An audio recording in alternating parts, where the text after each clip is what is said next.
Hi,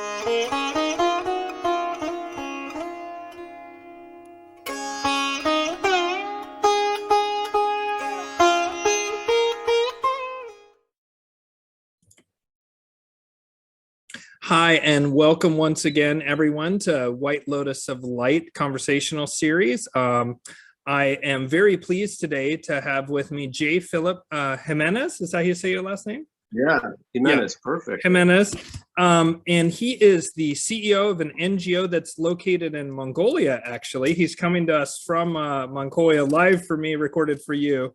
And he is the CEO of an NGO known as the URD Institute, which stands for Universal Rights and Development.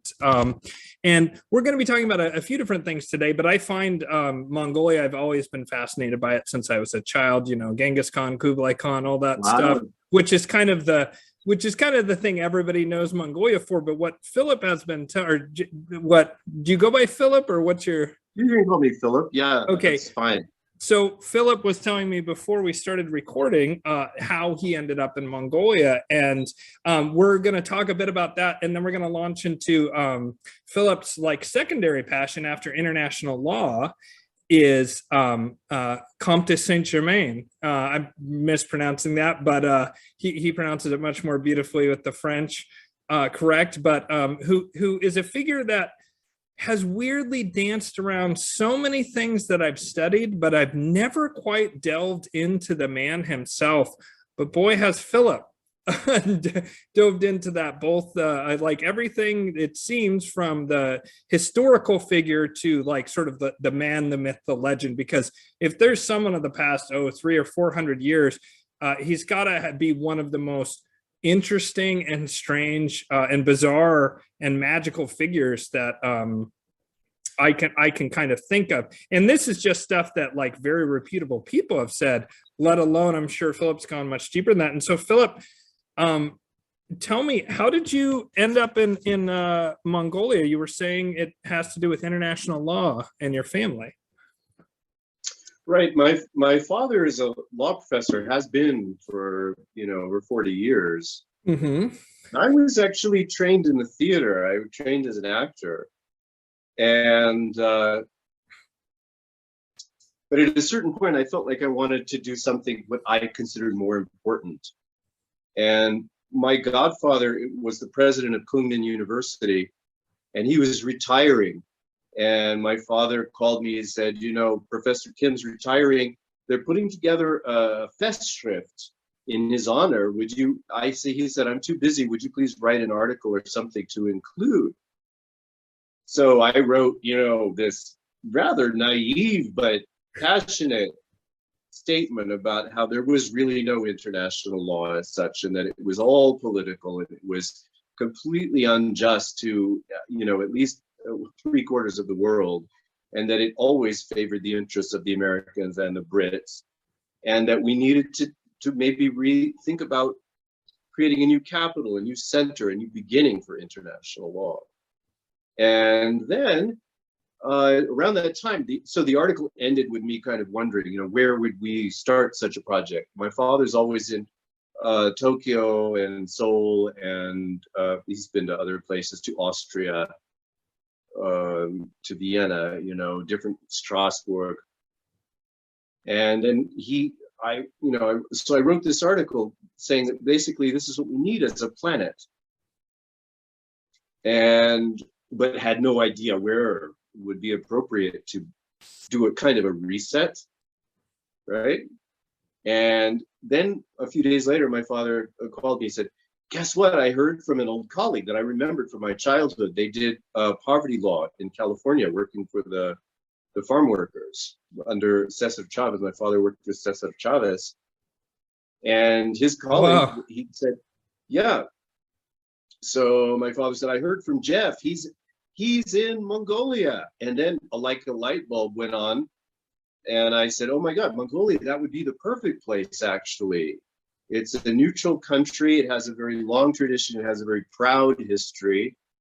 And, he said, I'll go check it out. And then if I think it's doable, then you come with me next time. So he went and he had a great time, and he sent me photos. And I said, okay, this was in October of 2012.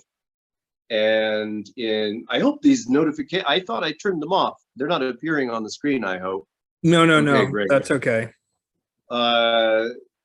So I came with him in June of 2013. Mm-hmm. And he did a lecture at the National Legal Institute, and we made contacts here, and we began to set kind of a schedule for twice a year. We were going to bring professors who had worked with the World Trade Organization and different international bodies to Mongolia, and we would do these conferences. And then, but by the next February, I basically moved here. And what's special about Mongolia, of course, first of all, politically, we in Mongolia, we're equally friends with the United States and Russia. And there's not many countries that can make that claim. And we really have no enemies. And we have this very long tradition. We have our own legal tradition here. And you mentioned Ghenghis Khan. He's known as the lawgiver. And he's very much maligned, at least when I was growing up. The kind of history that was, the history of Ghenghis Khan is that he was some kind of monster, just sort of marauding barbarian. And in fact, he was a highly dignified and highly evolved human being who, because of his activities, he facilitated trade and technology sharing. And he had this, one of the principles of his empire was, the law is always, I am always under the law. I may be the emperor, but the law is always above me. I am not above the law. And you don't even find this kind of understanding, this kind of commitment to truth, that even under the Roman Empire, you don't see this. There's kind of this waffling, you know. Do we believe in natural law, or do we believe that whatever the emperor wants is law, including slavery, for instance? Ghenghis Khan was never of that tendency. So I just kind of. Oh, you froze there for a second. Oh, and you turned off your microphone, it looks like. I thought I turned off all notifications. Well, you could maybe edit this. Yeah, if you want to, you can take a second and turn that off if you need just a second to make sure that doesn't interfere with the recording. Maybe you can edit. Oh, it's okay. It's okay to have a little bit of that. It lets everyone know that we're human like them. I know sometimes I might seem superhuman to the viewers. I'm just kidding. I try and do my best to, bring it down to earth, because we all are human. And so, yeah, no worries. So you were saying, you just said about Ghenghis Khan being the lawgiver, and then you said, and this was part of you thinking that it was made sense to bring this international law center to Mongolia, which I will admit, I have never heard someone honestly speak positively about Ghenghis Khan or Ghenghis Khan other than his body count being very high. So that's interesting, because even I myself will admit, speaking of mistakes and being human, I have never heard this perspective on Ghenghis Khan. And I've read enough of your writing and watched enough of your videos to know that I respect your opinion. And so this is fascinating. And it just goes to show how history is written by the victors or the dominant powers in whatever area. And so you decided Mongolia made sense to set this up. Right. Yes, I think the body count is greatly exaggerated. There's actually no evidence to support the kind of numbers that we get, at least in school. Really? Wow. And my feeling is that they want that, the history is largely written by the British Empire or exponents of the British Empire. Yep. Whether they acknowledge or know it or not, this is the reality. And I think perhaps they're threatened by an emperor who put the law above himself and who allowed the so-called subject colonies or nations to continue to maintain their own governments, their own religions, their own belief systems, their own languages. I did know that.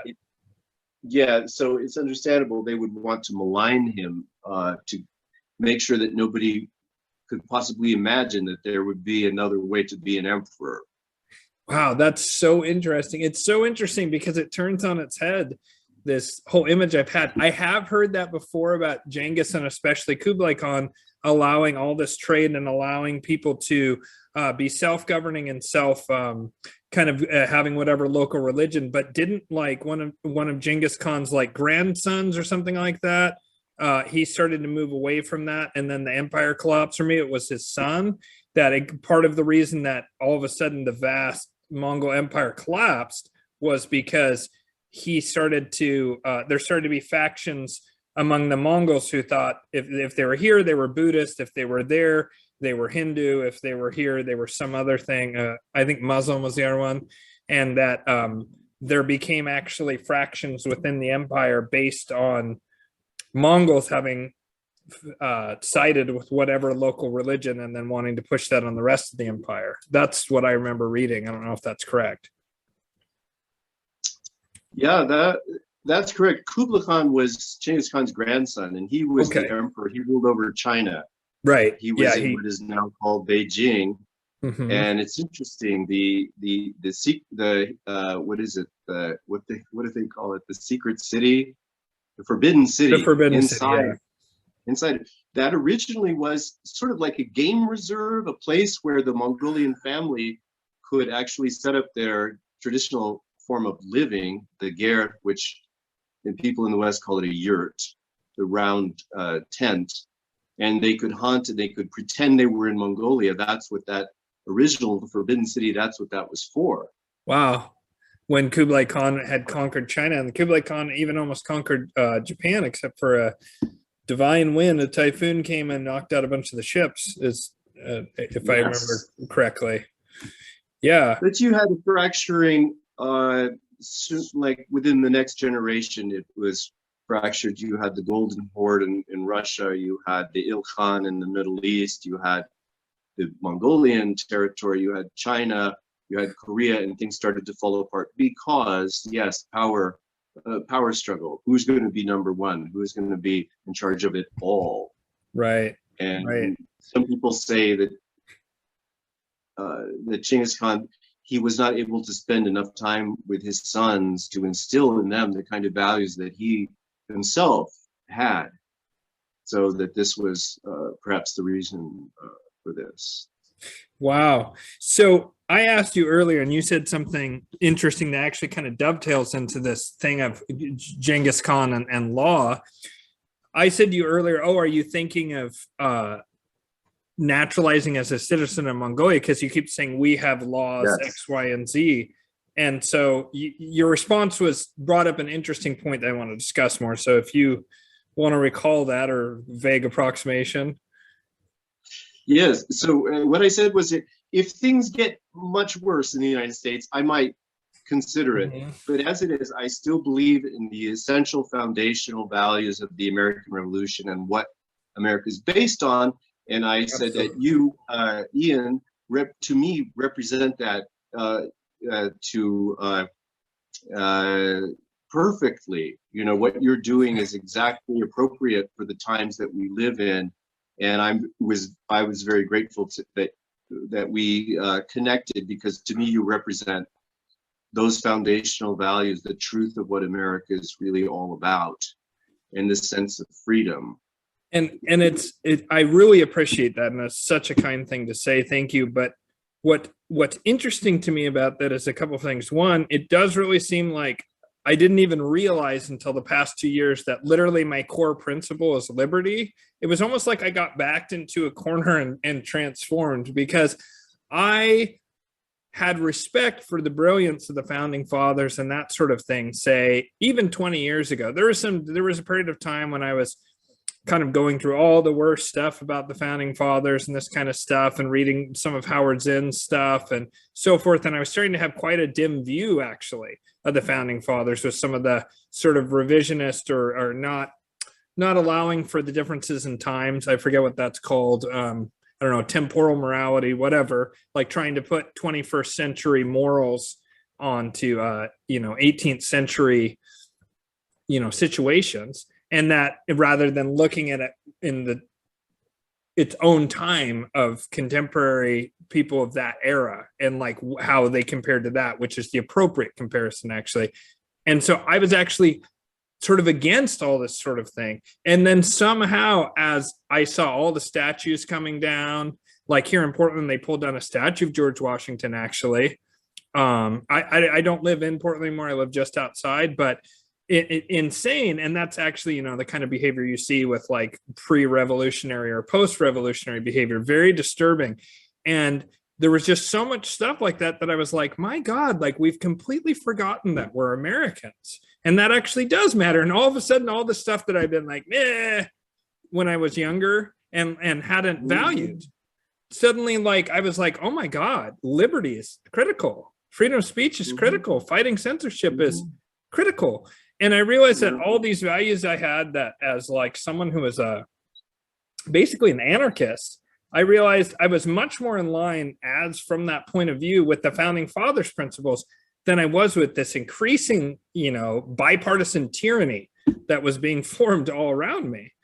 And so it's funny to me that you would say that, because up to 2 years ago, even, I would have said that I would think that's insane if someone's like, Ian, you're the very essence of like what those founding principles or whatever. But over the past 2 years, I've really embraced that and pulled that into me, because I was like, my God, these men were so wise and said so much foresight, and we have to protect this for the love of God, meaning like the Constitution, the Bill of Rights, like we're utterly fucked without it, pardon my language. But my God, if we ever are dumb enough to like move that aside or accept that, the Constitution doesn't apply anymore, then it all there will be is power, and what power tells you to do, and that's it.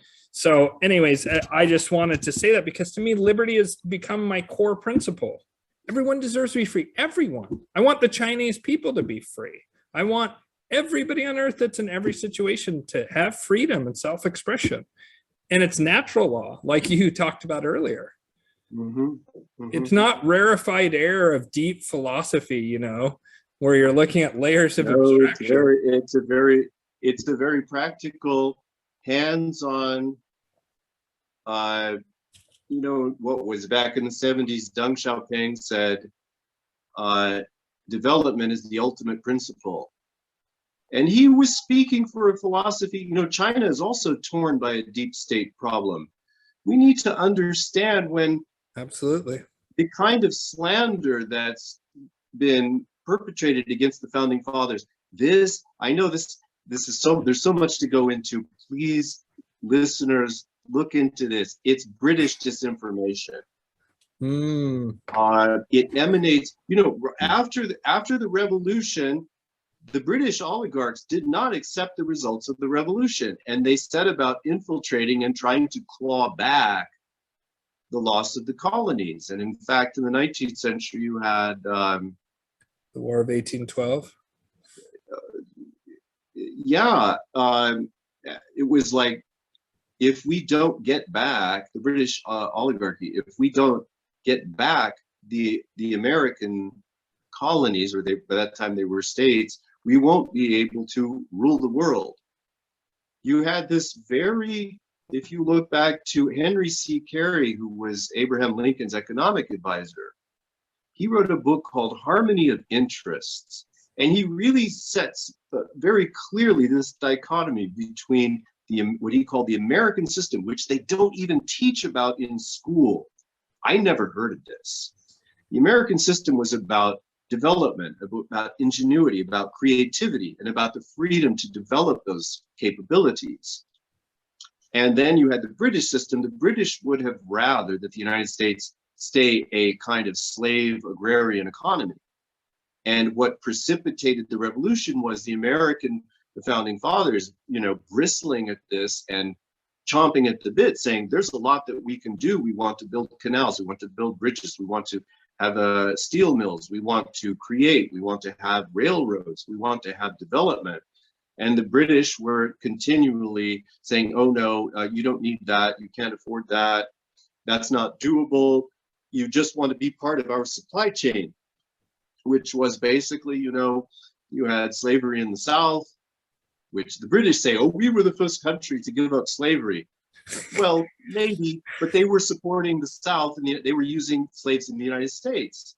Yep. So the cotton would go then to these horrible sweatshop factories in Britain. Then they would send the cloth to India in exchange for the opium. Then they would take the opium and push it into China, thereby raking in, astronomical fortunes while keeping the Chinese people down, because millions of very otherwise capable, intelligent Chinese men would have been out there developing their country, but they became completely waylaid by this habit and spent their entire days in opium dens. And The opium this was wars. enforced. This was enforced on the Chinese by the British.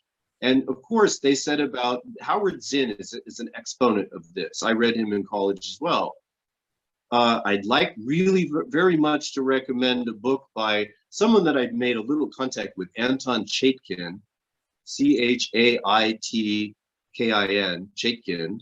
Yeah, I think Anton Chaikin, he wrote a book called Who We Are, and it sets about giving you a real history of the United States.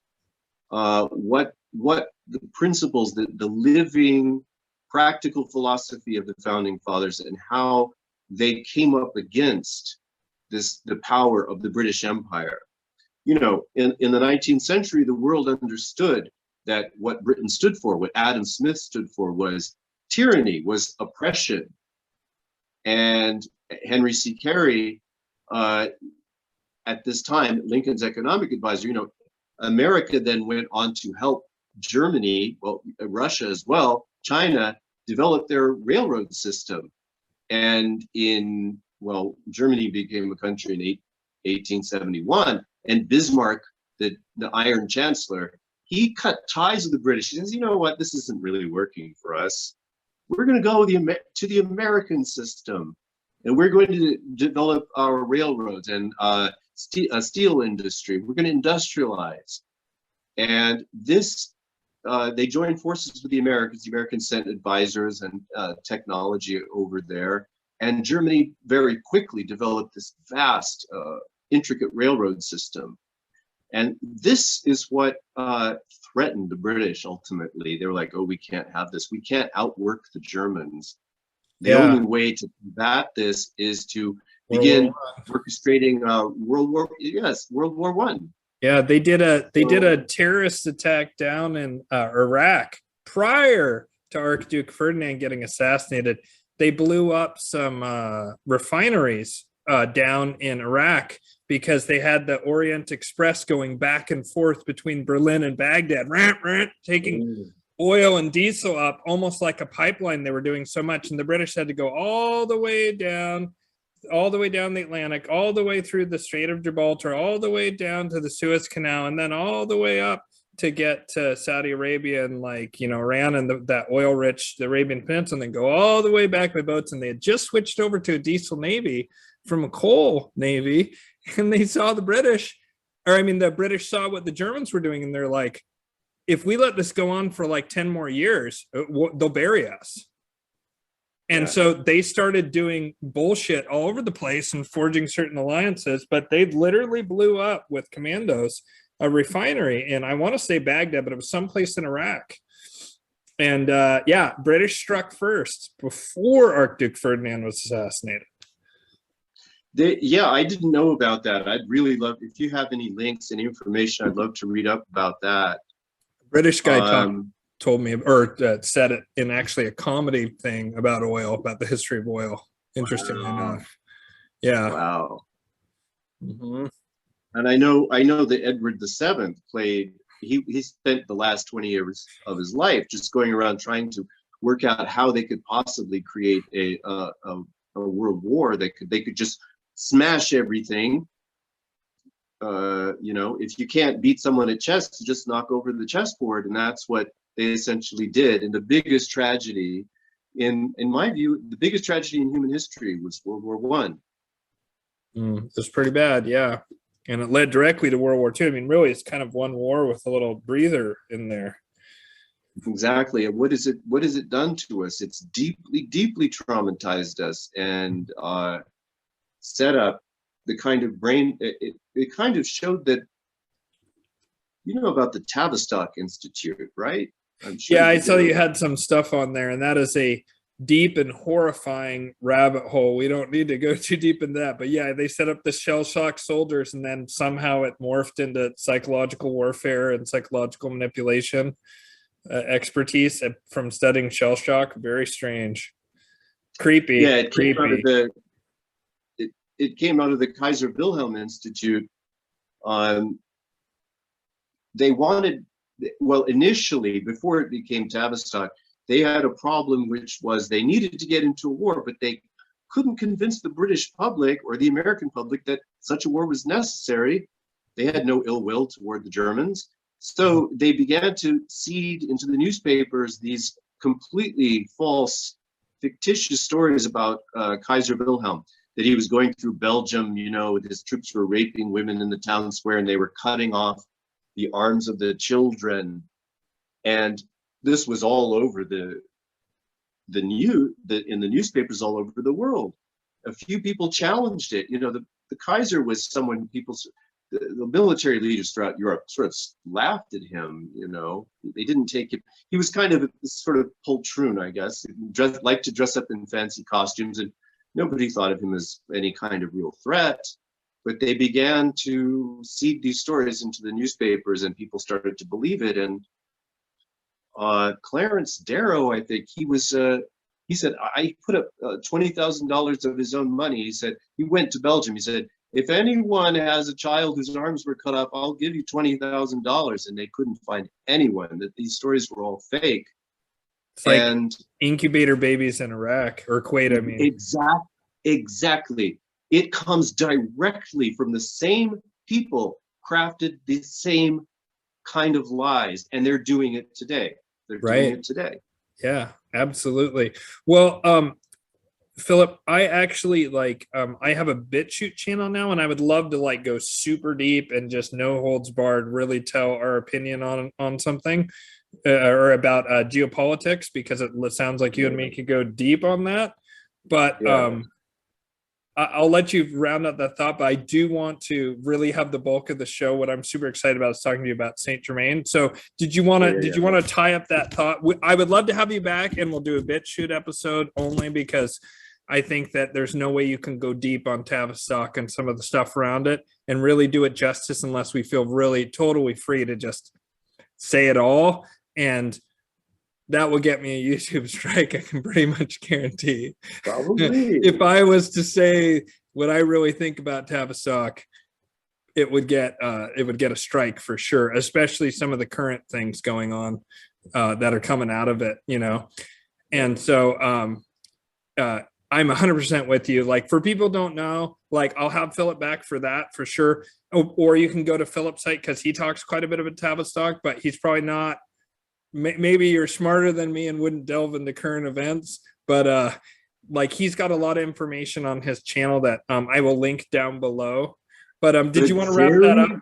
Sorry to very poor quality. Not like Ian's stuff. Well, you know, I was enjoying your Saint Germain content, which, speaking of which, I wanna, if you're okay, I wanna because I've had it in my mind this whole time. This is all super fascinating. I love history. I love geopolitics. It's a major passion for me. That said, I am having to bite my tongue about certain things and how they apply to current unfolding events because of the YouTube thing. And also, I really want to talk about Saint Germain. Saint Germain to me is such a strange figure. There's only a handful of other historical figures that are kind of as strange as him. You have to go to Lahiri Mahayasa, the teacher of Sri Yukteswar, who was the teacher of Yogananda, to kind of start to get these ultra magical sounding stories that just seem to swirl around Comte St. Germain. And he I will say my terrible thumbnail sketch and then let you kind of fill in some background. He is this historically definitely lived, seemed to be born, and I'll explain that later, seemed to be born in the late 1700s, It's around 1789 or so, I think. Is that correct? That's what people say, but there's some I know it could be much different than that. And we'll definitely get into the fact that one of the major legends about this guy is he seemed to almost be immortal and ageless.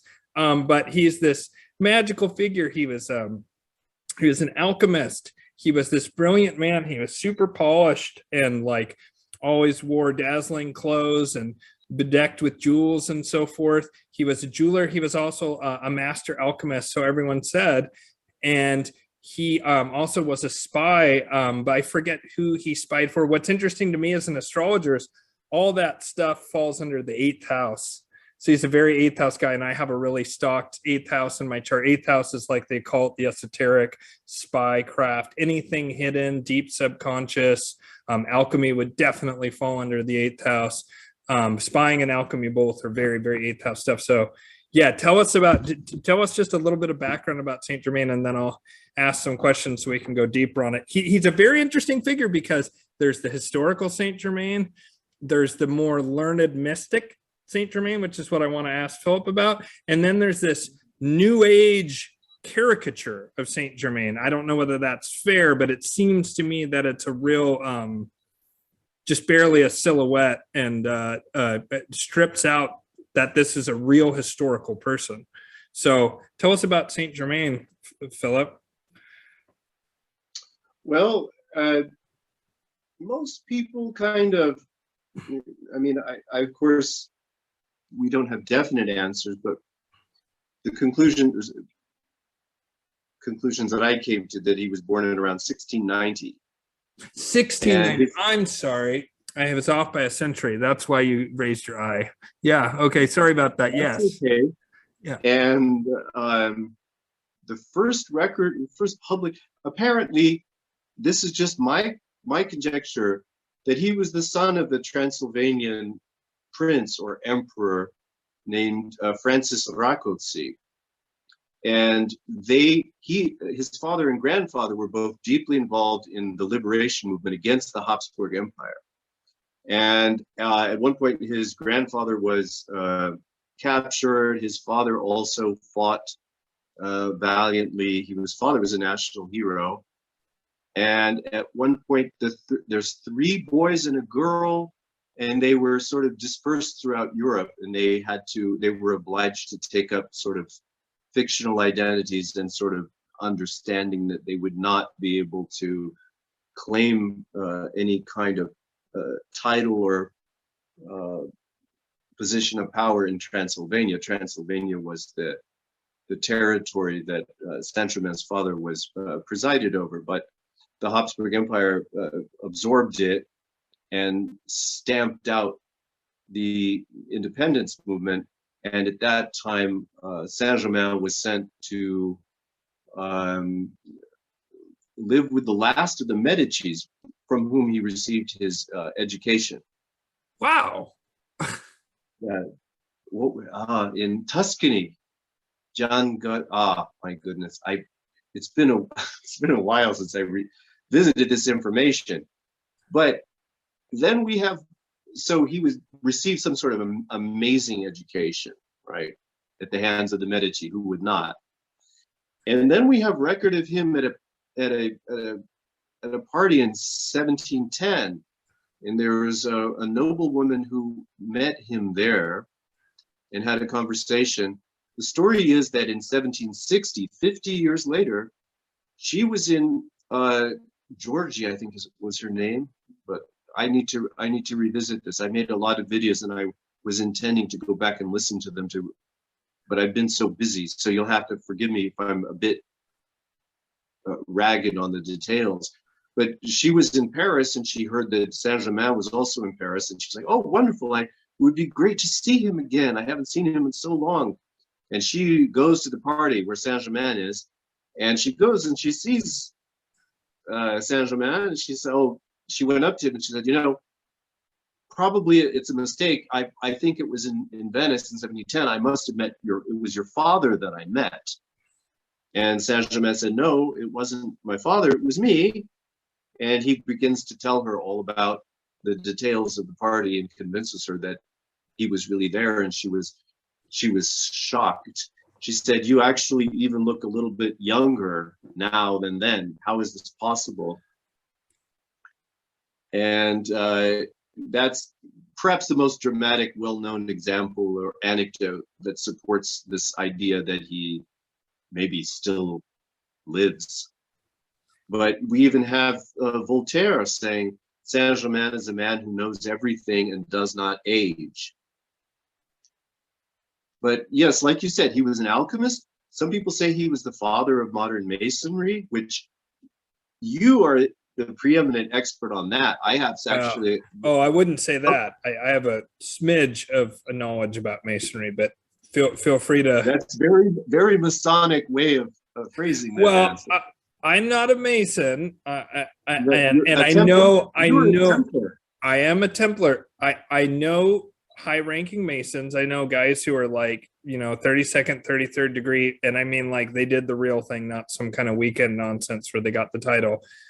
Like the Grand Master of my Templar order, for example, is world-renowned Masonic expert, and there's another guy who's like considered the greatest expert east of the Mississippi, only because west of the Mississippi, Tim Hogan lives there, who's the Grand Master of the order. Not being a Templar myself, I am a Templar. Not being a Mason myself, I don't feel I'm super qualified to say like I'm an expert. I studied it a lot and then discovered after studying it a lot that my family had Masons going way, way back. My father was a Mason. My grandfather was a Mason. My great-grandfather was a 32nd degree Freemason. And I don't know, like it disappears in the midst of times. It seems like his father was as well. And so in those days, you had to either be grandfathered in, or you had to be invited, which was extremely rare, or you had to be save a Mason's life, and then you'd be invited. And so basically most everyone who's a Mason was a Mason going back forever.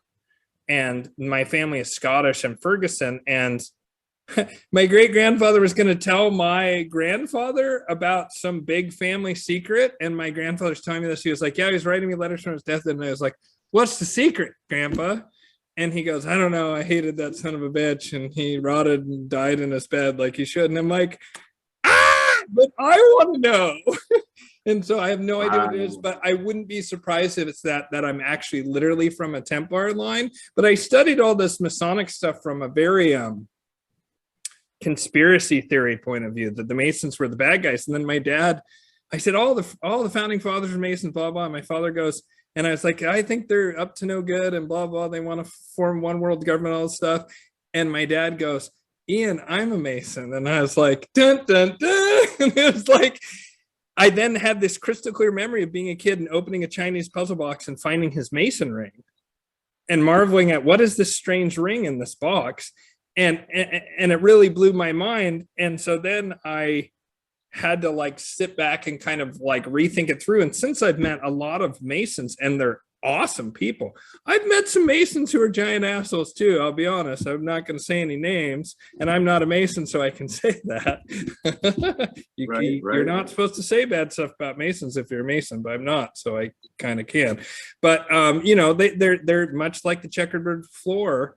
They're a checkered organization. Now, if Comte St. Germain did that, I believe that Masonry, and I think this is pretty established, is the repository of Templar wisdom, which is to say it's a repository of much older wisdom that came from the Near East, which in turn, my order, claims to have a writ that shows that it goes back to the original Templar lines and like started again after the suppression by the church.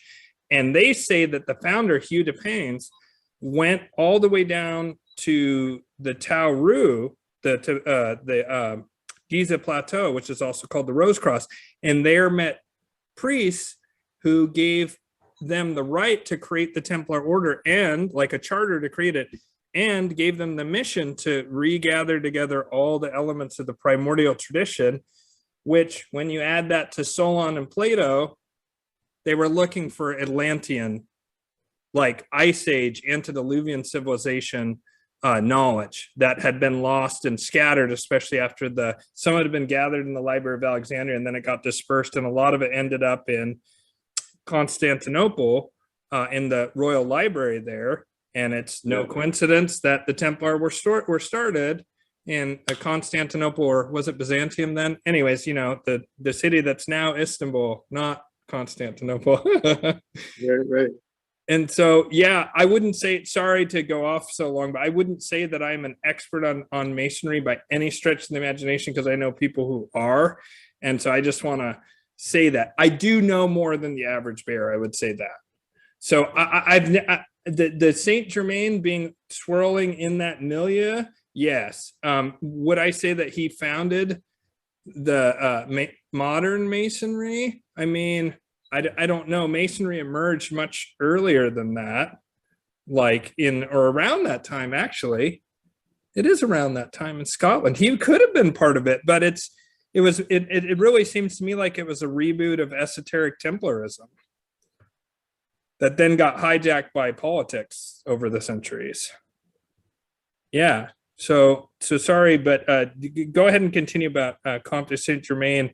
You said he maybe founded it. What information do you have about that? Some people say one of the things he was famous for was he was kind of a celebrity. I mean, he was not an unknown figure, but many people said that at dinners he would hold forth and talk about these historical events that he could not have been present for, but he spoke about them so convincingly with such descriptive, engaging language that people felt that he was actually must have been there.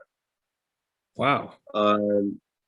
What I was going to actually ask you about was, well, let's get into that in a few minutes, but it's my big burning question. Sure. Saint-Germain confounded people. He would travel through the courts of Europe, and he was always treated as an equal by the emperor or the queen wherever he went.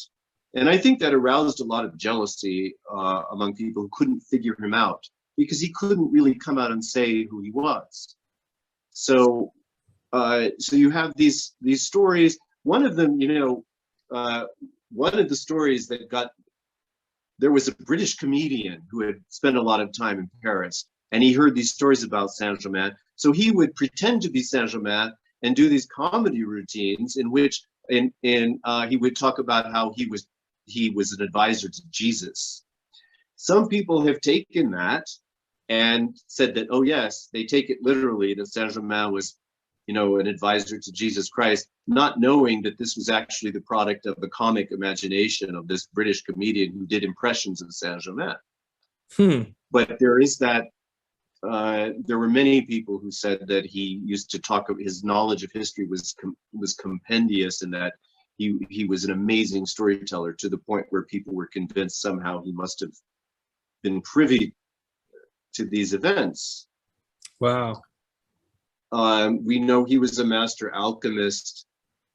He put these talents to good use. He did look into ways through his alchemy of improving different manufactures, the dyeing of wool, for example, or different manufacturing processes. And he would go to the Netherlands, for instance, and share his knowledge and say, look, we could produce higher quality goods using this technique and that technique.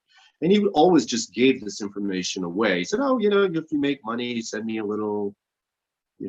He was someone who had apparently unlimited wealth, and he had no bank account. No one knew quite where his wealth came from.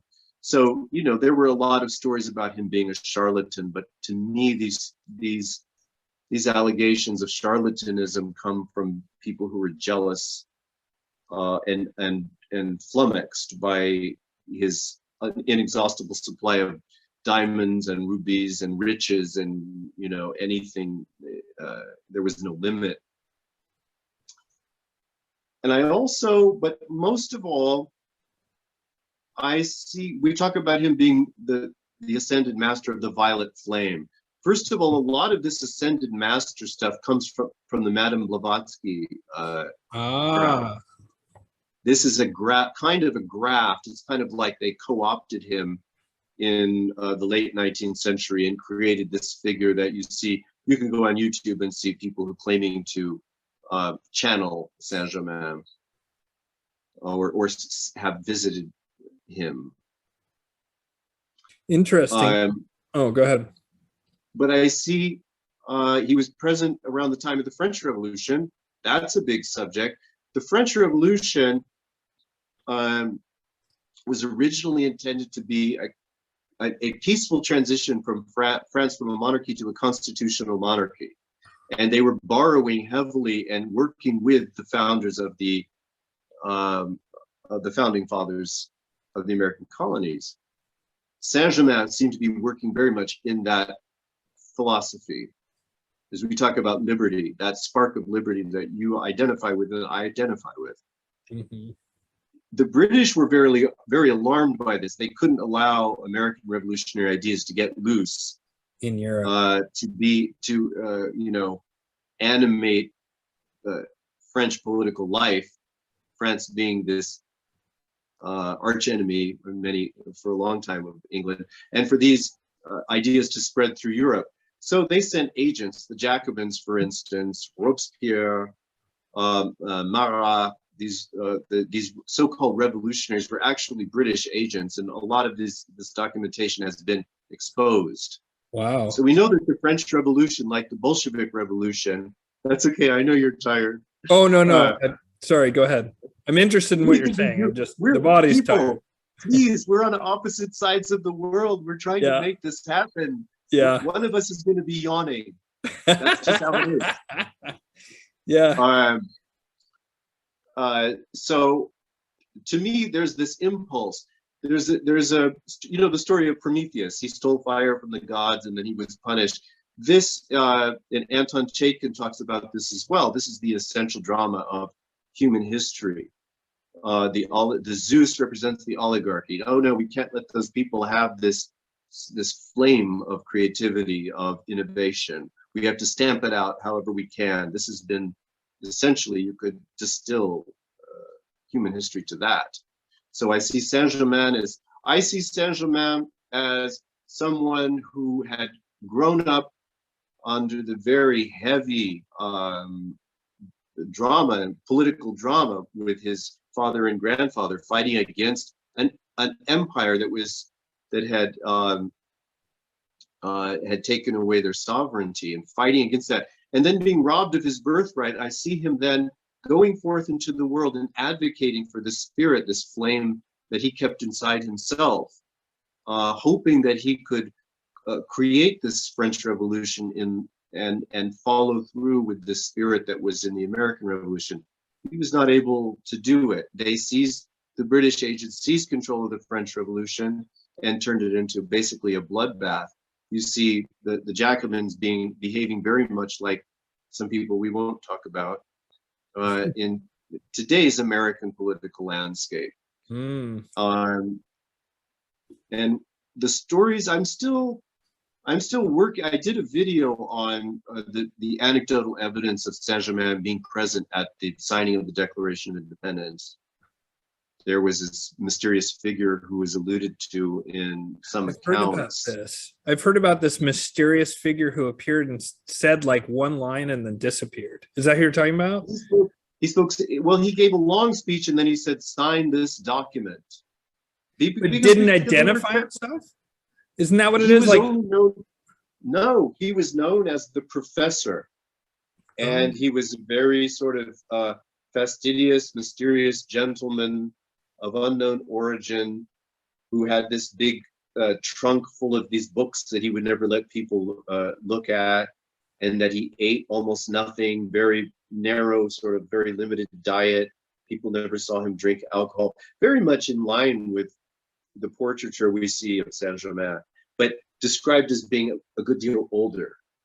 That's the thing, that we see evidence of him appearing to be maybe 60. They said they called him, an older gentleman, a professor, but that he seemed extremely robust and powerful. And that he also, there's a rumor that he also helped design the American flag. So I wonder if the spirit that still keeps me connected to the United States and that you identify with as well. If maybe he brought this, we call it maybe the violet flame, and this is what we're talking about when we talk about the modern idea of freedom. You know, the United States is the only country that's founded on an idea, and that's essentially it. You give people freedom, and you can have this burst of ingenuity, of innovation, of flourishing. Mm-hmm. And so that's, to me, I guess, in a nutshell, what he represents to me. My question to you is, some people say that he was a master mason, that he was the founder, that he, very high ranking.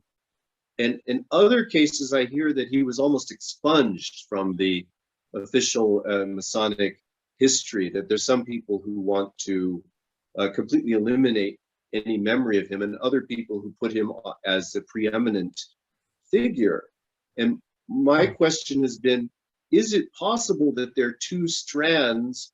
You know, when people, like what you said earlier about, oh, the founding fathers were Masons. Well, in those days, that was the only way you could network with people. You had to be a Mason. That didn't mean they were all of one mind. Right. It was the only way it was the only way you were ever going to get anywhere. I know, like, my great grandfather was a Mason as well. He broke away from the Mormon church. He had a big argument with Brigham Young, and then left the church and dedicated himself exclusively to Freemasonry. That's interesting. But is it possible that there may be a kind of a double movement? There is this freedom, this beautiful thing that I think maybe neither of us can fully define. But then there is this other side that is somewhat jealous, that is dark, that is controlling. It is a double. Well, it's interesting because there's definitely as an outsider who knows a lot of people and that my family was in it and so forth, the sense that I get is that it's a very large group. And so in any large group, you're going to have lots of different kind of people. And there's certainly very nasty things that have come out of Masonry. For example, the P2 Lodge in Italy. And yes, almost all Masons will denounce the P2 Lodge, even though you have to be careful because you're really not, yes, or at least say that it was bad or like, oh, how embarrassing or whatever. They don't, like I say, you are not generally, you're supposed to be very measured in your criticism of fellow Masons when you're a Mason, to put it mildly. And you're supposed to err heavily on the side of, we'll talk about that behind closed doors, any kind of problems, like if someone's behaving in a way that might cause them to be expelled or what have you, right? But there's definitely a big split in Masonry around esoteric Masonry, which has almost died out, and then political Freemasonry. And political Freemasonry seems to have really, really taken over sometime around 120 something years ago. And now it seems like there's a bit of a renaissance in the more esoteric Masonry. And the esoteric Masonry is much more in line with the original kind of Templar impulse that was in Masonry. And that political Masonry, in my opinion, seems to emanate from the major, more political, more power structure-y type thing of the, I forget what it's called, but there's like a Grand Central Lodge in London. And that lodge is where the political Masonry seems to emanate from. Again, this is just my opinion, outsider. I don't have a ton of stuff that can back that up, but I think that if people want to look into that, they can. And there is, the esoteric movement, which traces itself back to the origin. The origins of Freemasonry in Scotland is, in my estimation, they're Templar families who either lived in Scotland or fled to Scotland during the suppression of the Templar, and they continued to meet as Templars for a long, long time. And then finally they decided after some period of time that they would come back out into the open. And around this time is when like the Scottish Enlightenment happens, not too terribly long after Masonry coming along. And there's this huge burst of, like you say, the creative potential and a bit of that spark of liberty up there in Scotland. And, the founding fathers were all educated up in Scotland. A lot of people don't realize that.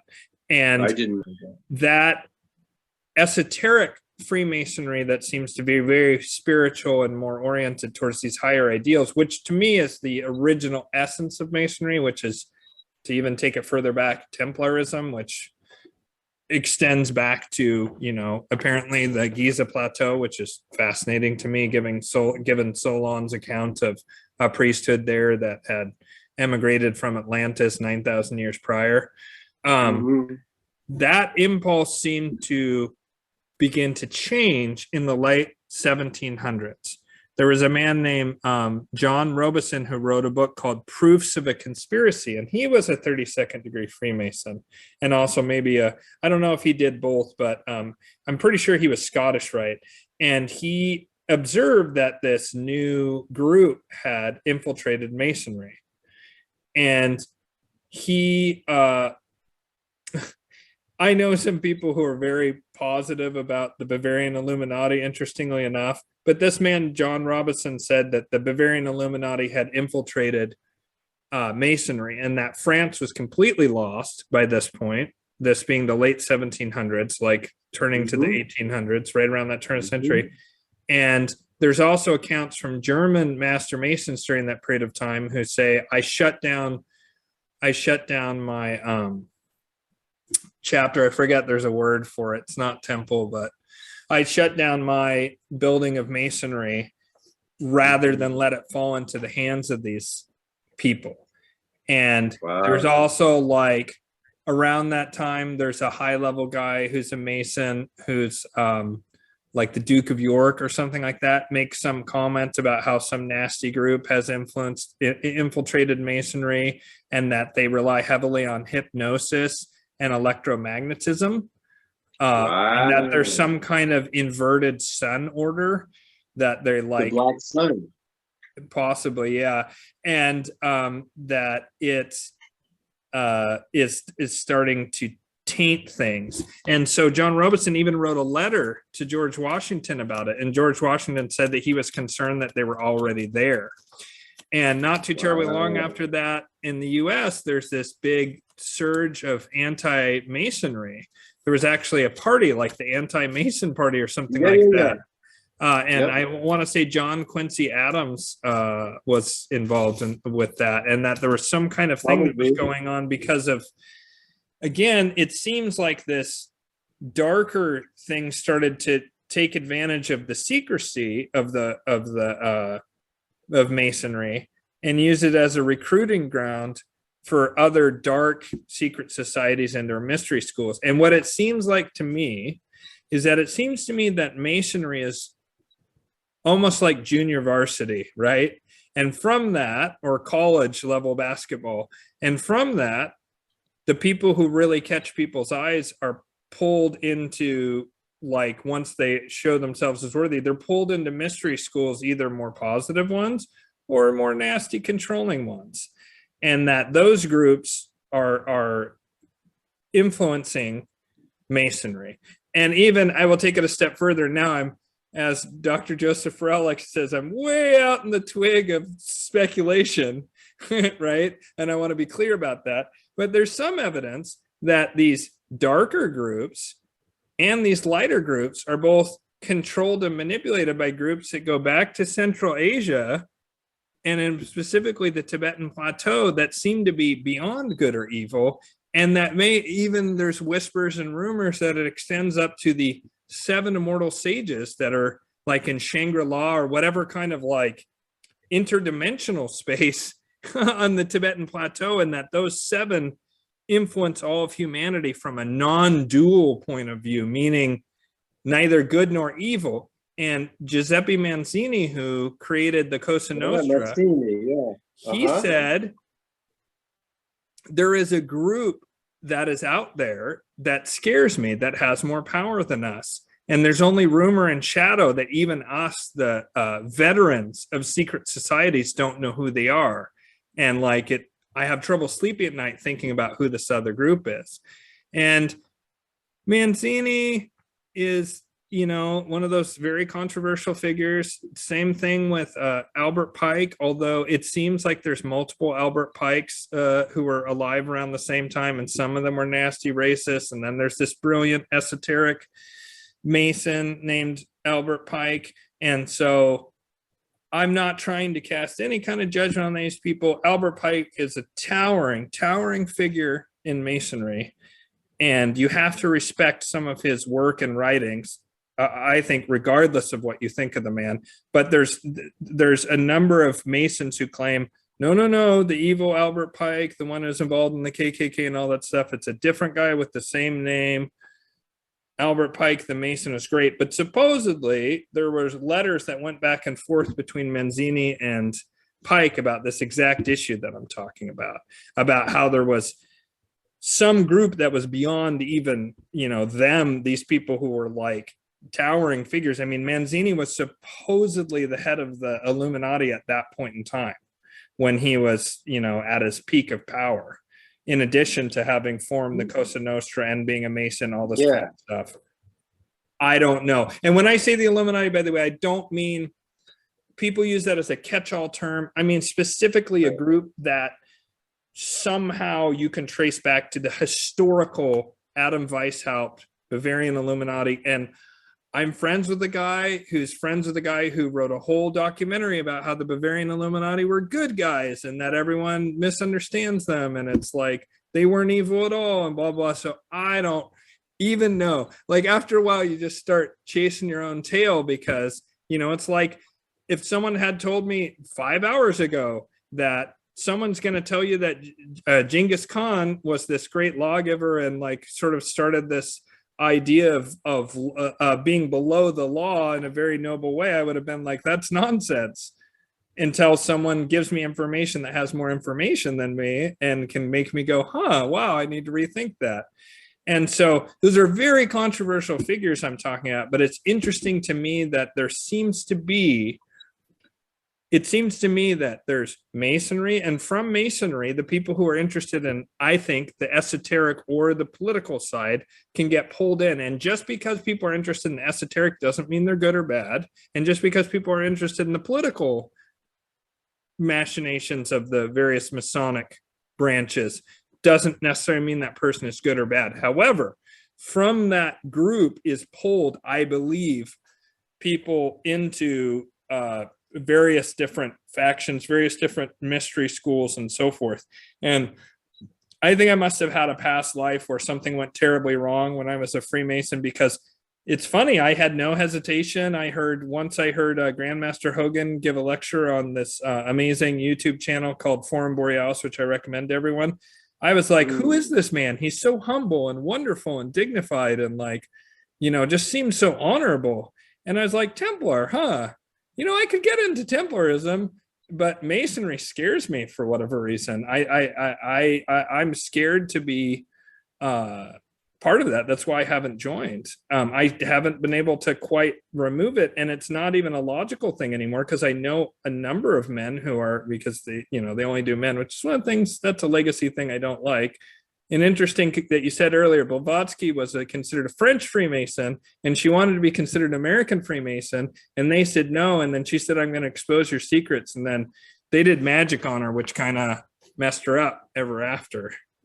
Interestingly enough, she tried to get involved in the political sphere of American Freemasonry, and things went really wrong for Blavatsky when she tried to do that. But she had been a member of a French Freemasonry group, that a lodge, that's the term. God, I couldn't think of it. French Mason lodge that instead of temple is lodge that the German guy was closing down. But she was supposedly part of a French Masonic lodge and had been entered in all appropriately. And they were very radical and progressive and allowed women in. Rarely. But Blavatsky was such a luminary. That's another super controversial figure. You know, it's funny because St. Germain is kind of like universally pretty revered. I've never heard anything bad about Saint Germain. He is a non-controversial figure, interestingly enough, comparatively. Days, but he had his detractors. Yeah, it's interesting you bring up Giuseppe Matzini. I know from my research, he worked for Lord Palmerston. He was one of Lord Palmerston's, what we call, some people have called him a stooge of Lord Palmerston. I don't know who Lord Palmerston is. A British guy, Lord Palmerston was in the 19th century, mid-19th century, he was sort of the head British oligarch who ran all of these operations. And probably directed Mazzini, as you said, to introduce the mafia into the United States through New Orleans. Yeah, wow, you've said a lot of things that I have to say that corroborates a lot of the things that I've picked up on or been exposed to or been lucky enough to happen upon. When you talk about, yeah, it seems what you said confirms that there is a dark strand and a light strand. And I knew about the P2 Lodge, Propaganda Due, most recently in relation to this Munte Bucegi in Romania. Do you know about this? Back in 2003, I think it was, US satellites picked up on inside of this mountain in Transylvania called Munte Bucegi. They found this hollow chamber. They didn't know what it was. And I don't remember the exact sequence of events, but the Romanian intelligence made it into this chamber. They think it's maybe 37,000 years old or so. Whoa. And that there is a holographic library that has the history of the world. Wow. This advanced technology, yes. And as soon as it happened, Romania wanted to reveal it to the world. They wanted to share it with everyone. They thought this is the beginning of the new age. This makes everything apparent and clear, and this is going to uplift humanity. Well, of course, they immediately got a call from the United States, the Pentagon or some shadowy figure saying, you're not going to release, you're going to keep this quiet. And there was someone from P2 Freemason Lodge, this very impressive, dark, very sophisticated, what you would expect, Signor Massina, I'm not sure I get the name correctly. He came to Romania and tried to, argue, we want control of this. You should give us control of this, this extraordinary, mind-blowing find. And now, if you go to Romania, it's all protected. And the United States told Romania, yeah, you can join NATO, but you've got to keep this absolutely secure. No one is to go in there. No one is to find out about it. So that's what the last thing I read about I know the P2 Lodge incredibly, are they still as powerful as have they lost any, extraordinarily frightening. Well, I think so much stuff came out about the corruption, especially in the 90s. And then of course, like they were connected to the Operation Gladio thing, the right. Fascist, like far right kind of like political nonsense that was going there. They may still have a lot of power, but they're exposed now, like, and I feel that most honorable Masons are like, ooh, like, no, we don't support that. You know what I mean? Like I'm sure there's people who super support it, you know what I mean? Within Masonry, but like, it's something that most reasonable Masons seem to be like, no, that's not representative of Masonry. We don't appreciate the way that